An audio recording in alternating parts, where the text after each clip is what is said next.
Hi, I'm Dr. Transformation Group, and we're a leadership consulting firm that believes every leader should be developed to their full potential. We listen to what the real challenges are causing you to feel burned out and customizing a coaching plan that guarantees success. If you're wanting to become a less stressed leader, call us at 804-598-9175 or check out our website at transformationgroupllc.com. Hey, welcome back to this early morning, and I'm excited because I am really going to be talking to Mike King, the King of Biz, and we are going to be talking about how you as a leader can really work more effectively with cross-functional teams. This is Dr. Heather Williamson, and you are listening to the Leadership Doc at ESPN 106.1. So, thinking about cross-functional teams, Mike, those are teams that, typically back in the day, we had like one department or one function, right? Everybody was kind of working like in engineering or sales. But nowadays, people have to really work effectively within different departments, especially if they are working on projects. I remember years ago, I got called in to do a team building with Fort Lee, with the Army, but it wasn't the Army, military. It was the area of the families, the resources for the families.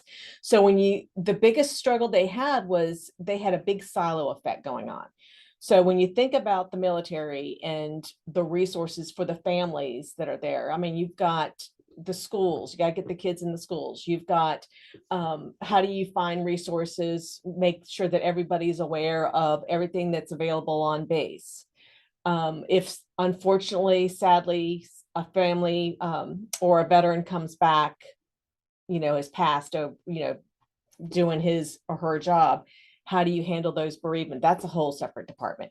So they had to really figure out how they could work more effectively as a team and not have silos anymore.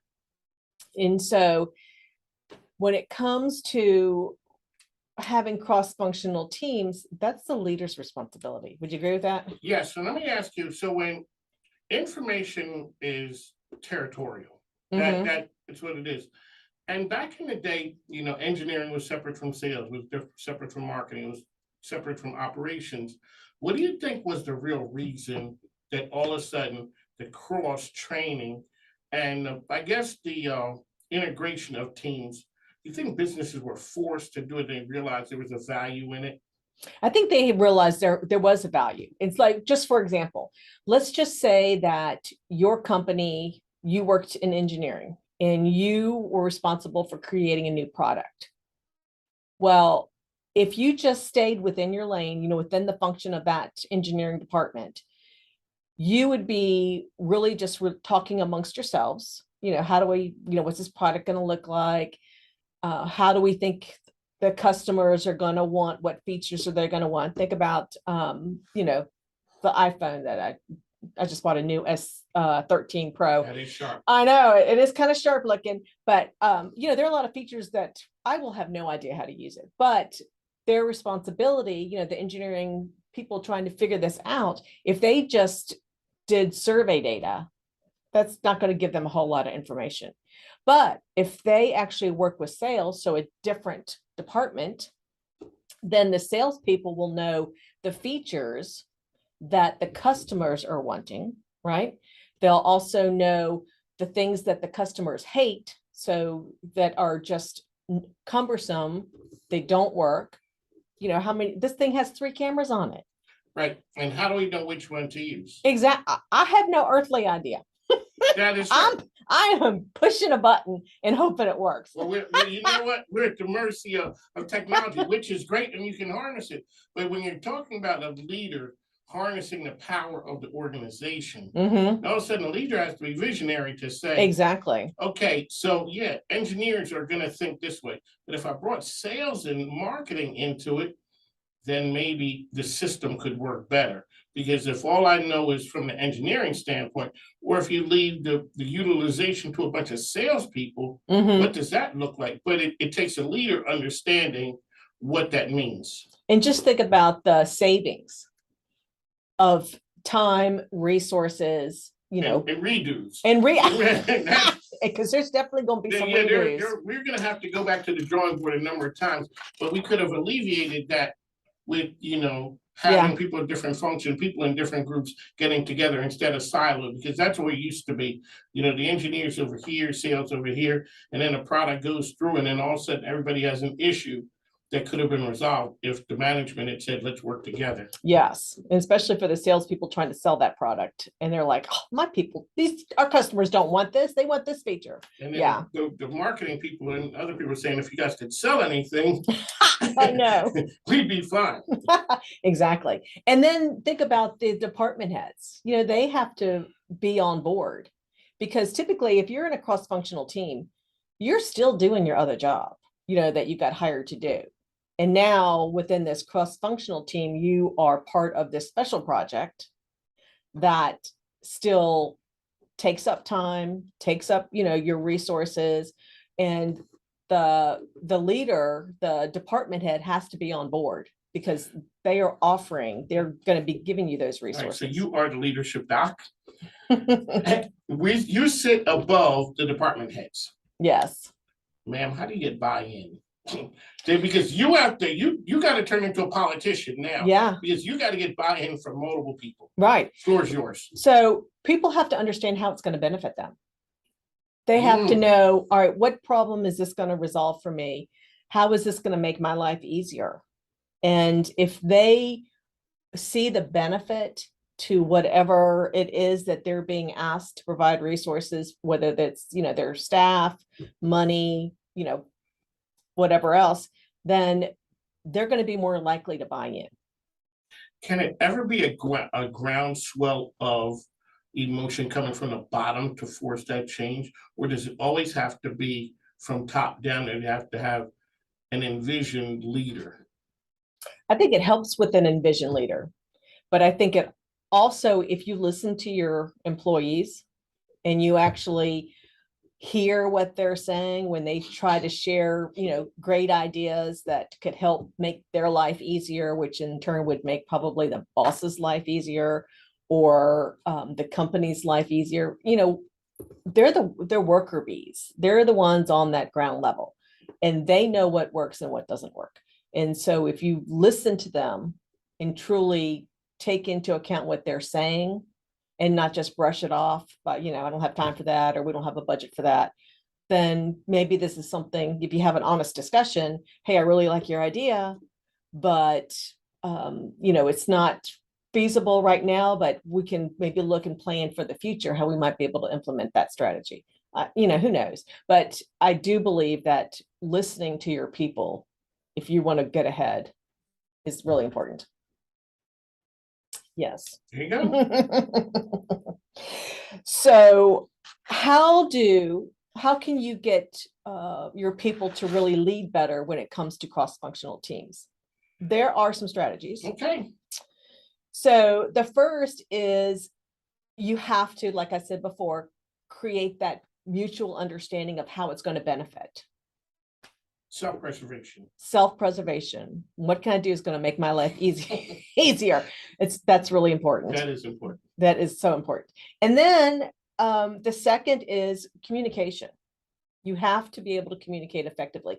And that doesn't mean just, if something is, going wrong, you have to say, okay, this is obviously the vision, right? But it's more than that. You have to be able to communicate, what project, the deadlines are coming up, who's responsible for what strategies am I putting in place that are going to make sure that everybody is on board and working in the same direction. One of the things so does it make a difference in industry? Like, I would guess certain industries are more nimble than others. Other industries, this is what we do. We've always done it like that. The whole industry's done it like that. And then something comes along and forces change. Yeah, called COVID. Yeah. That was a big reset button. That was a huge reset button. People who would never have allowed their employees to work remotely, all of a sudden were forced to work remotely. And they had to figure out, how are we going to do this?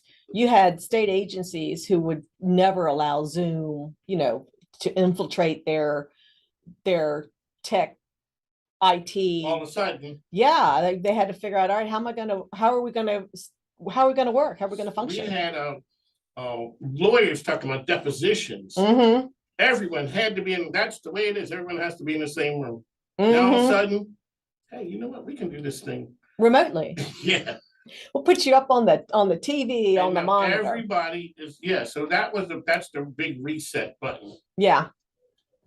That was a big one. And they learned, you know what? We can do it. Okay, so you're the leadership doc. We're talking about leadership as well as, Functional teams. cross-functional teams. The part that communication plays in that, does that work better when everyone is in the same area? How about when we're trying to do that, and I'm in Pennsylvania, you're in New Jersey, this one's in Missouri. How do we do that effectively when we are not in the same location? It's called intention. And what I mean by that is, yeah, it's easier if everybody's in the same room. Life is so much easier if everybody's in the same room. Yeah. But these days, that's not reality. So you have to be intentional to make sure that people aren't excluded or aren't getting just a piece of the information. So it's scheduling, team meetings, making sure that what is being communicated to everybody. So it requires a lot of intention and a lot of effort, but it can be done. But I will say this, because having to lead cross-functional teams, I think this would be a real struggle for somebody who's new to management. I think that's where you come in. Right. That's where your group comes in. Exactly. Shameless plug. So you have to have somebody with some experience in working with, different leaders with regard to different departments, and just being able to communicate across different functions within an organization.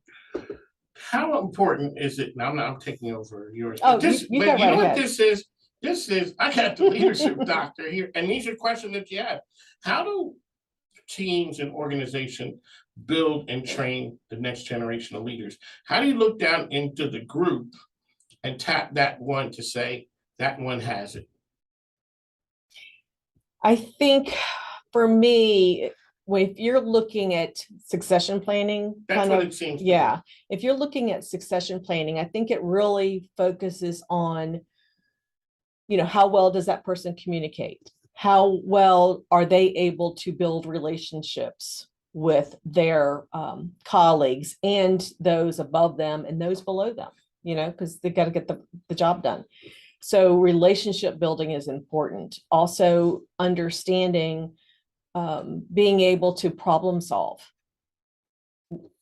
Mm-hmm. Problem solve is really important. And when you think about that, how do they hold themselves accountable? Because I think if they know how to hold themselves accountable, then they might be pretty good at holding employees accountable. At least they'll have some insight. I mean, obviously there's going to be some bugs in the ointment, because not everybody wants to be held accountable, but they at least know something about accountability. And how do you move them along on the leadership management train to give them a little bit more responsibility, a little bit more, so I can groom them and take them to the point where they're really effective as leaders with the communication, whether it is in person or whether it's digital. Mm-hmm. I think having them lead, giving them the opportunity to, whether it's lead a project, lead team meetings, getting them up in front of people so they get comfortable. That plays a big part. Yeah. So they get comfortable, sharing the vision of that meeting, sharing what their purpose of what they're working on, getting them to be able to bring ideas and get ideas out of the other teammates, encouraging that. It starts with the little stuff. And of course they have to want it. So I think if you are a smart leader, you're always asking your people, what is it that I can do to, one, make your job easier? And then also, where do you want to be in a year 3 years, 5 years down the road. And, I get them to start thinking about that and voice it, verbalize it. And then your job as a leader is to help them develop those skills. So when an opportunity does pop up, hopefully within your company, then they'll be able to be ready for it and get the job. Really quickly, now I'm not trying to hijack your show, but these are questions that I have. So in the military, you're part of the unit, you're part of a squad. Right. Okay. And then tomorrow I get promoted. Right. I got promoted today. Right. No, I'm in charge of the squad. Mm-hmm. But yesterday I was one of the people complaining about the previous squad leader. Yeah. How do you yeah. How do you Because if someone came transition from somewhere else, they instantly come in with the credibility that they are the leader. But yesterday we were complaining, I was complaining along with everyone else about this leader they were deficient in whatever way. Now all of a sudden I'm that person and I'm supposed to lead them. How do you do that effectively? And is that a part of corporate America too? Yeah, it's part of corporate America because a lot of companies do move their employees up within the organization. Yeah. They don't always, I mean, I think it depends on the skill set or the job that's needed, and they look within. If they have it, then they'll try and promote within, because that's a motivator for the employees there, right? Yes. That there's movability, upward mobility. And then if somebody doesn't have that skill set, then they'll hire outside. Or, but if are newly promoted to management, supervisor, whatever the position, and yesterday you were one of the coworkers, and Yes. today you're the manager, you're their boss. I may have been the chief complainer of the coworkers. Mm-hmm. And if I wasn't outwardly, maybe I was right along with them. Now today, I'm issuing orders and directives. Yes. So one is you have to know that in your mind that you're the boss, and there's no more fraternizing, going out drinking with the buddies after work anymore. No. You have to, you can go out and socialize if it's like a group event. That's important. But it's different now. But it's different. You're the boss, and you can't be complaining and talking about your previous coworkers anymore that are now your direct reports.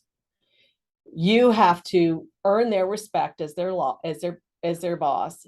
But I think being authentic in that you're like, hey guys, I was you yesterday and now I'm the boss today. Is there a need for that conversation there? Because I don't think that I've never been there where that happened before. I know they don't. They don't. But I think everybody knows. Everybody knows. It's like the elephant in the room. We're not going to speak on it, but yesterday you were one of us. Yeah. So I think if you are transparent and you're authentic and you're saying, yeah, hey, I may not know all the answers because, yesterday I was you and today I'm me. But if you come out and say, but you know what? I know all of y'all and I know your skill sets. I know, who's really strong, what your strengths are. I'm going to be looking for you to help me in this whole, leading the team now towards whatever goal that now you're responsible for. I think that if you're just honest and transparent and be authentic and act like you don't, and really say that, hey, I don't know everything, but I'm here for you. They have to know that you're going to support them. Okay. That's why you're the leadership doctor. Because that's why. That is why. That's why you got all them credentials behind your name. Because everybody knows you were one of us. Now you're promoted and you're not. I'm not saying anything. You're not saying anything. Nothing gets done effectively. Yeah. Whereas if you're saying just as a leader, you got to have that conversation. Yeah, because just think how they're feeling. Yeah, they're going to be on pins and needles. Look at her. She was up with us yesterday. Now all of a sudden she's there going over to look at her. She's all uppity now. Exactly. Look what 24 hours did. And a conversation with management. All of a sudden, Heather, this is your team now. We want you to lead them. Yes. Yeah. It's like I said, the elephant in the room. You got to address it. That's transformation.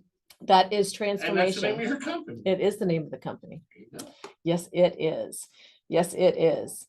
So when you think about cross-functional teams, they're typically working on a project, right?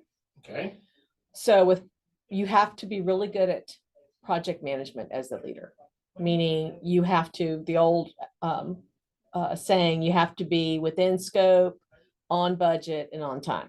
the three of Because us. yes, Any one of those three out of whack.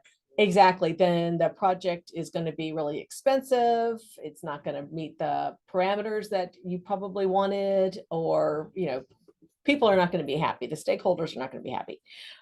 So it's really important when you are leading a cross-functional team to make sure that everybody knows with these project updates, these status updates, where we are, what obstacles need to be addressed, what are we still within budget? I mean, that conversation has to happen.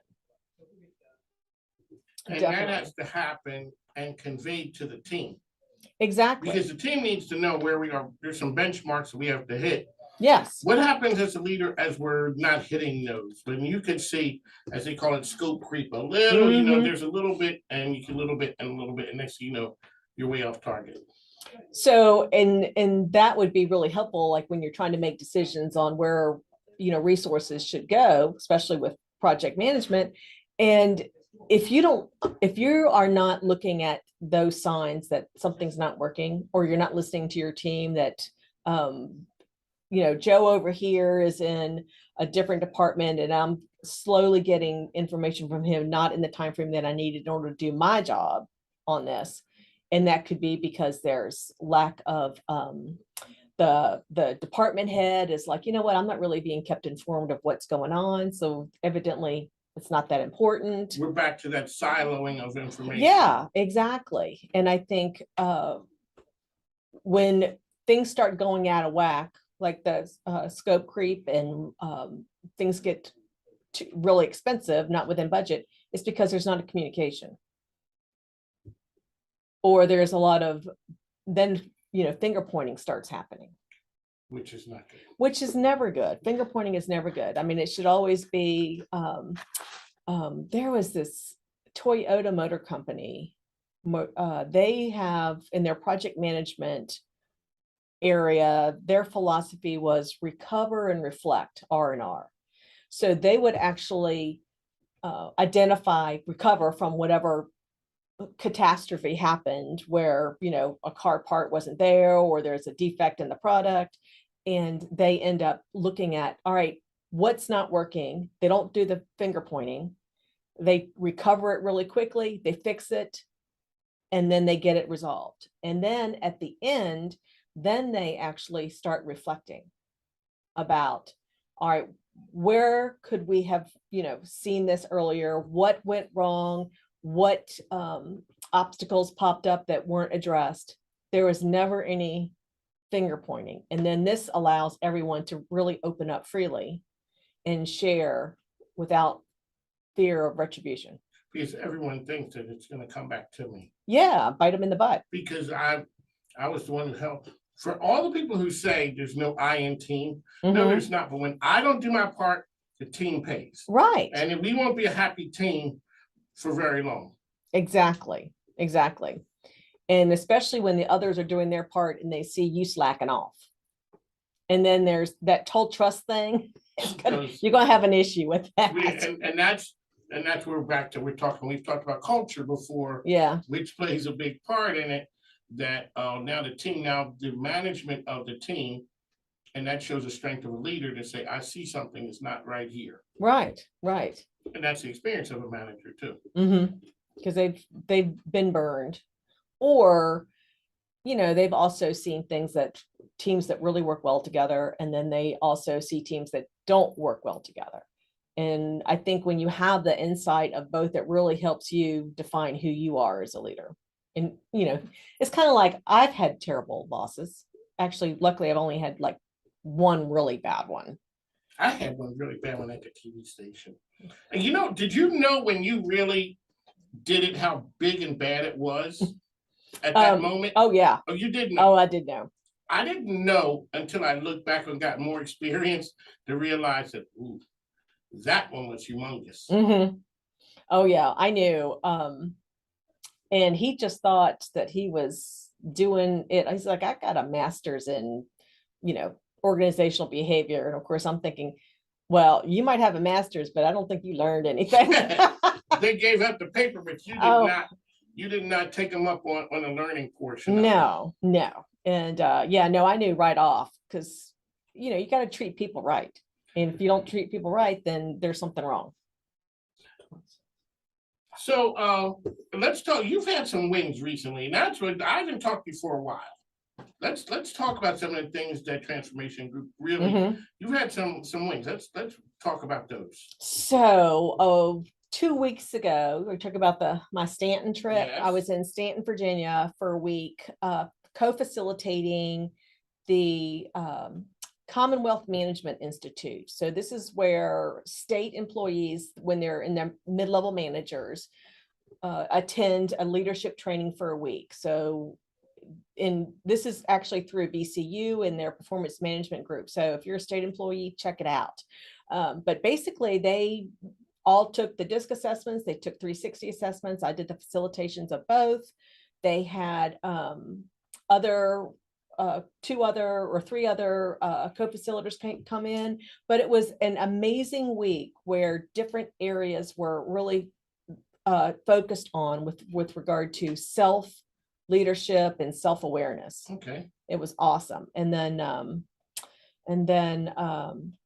gosh, I don't know. I've just been doing a lot lately, which I'm really excited because,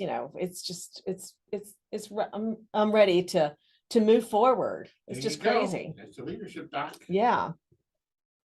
So, but yeah, so I think we are winding down here. I'm so excited that Mike was able to help me out today and be my guest. I'll step in and because it's like going to the therapist and it's lay down on the couch and I had this issue or question. Doc, what do you think? I know. That's yeah. So that's going to do it for us today. Thank you for listening to Talking Leadership with Dr. Heather Williamson, the Leadership Doc on ESPN 106.1 FM. And I'll be back next Monday at 5:30 in the morning. So grab your cup of coffee and join me. And then you will learn to have some great leadership tips. Bye. Care.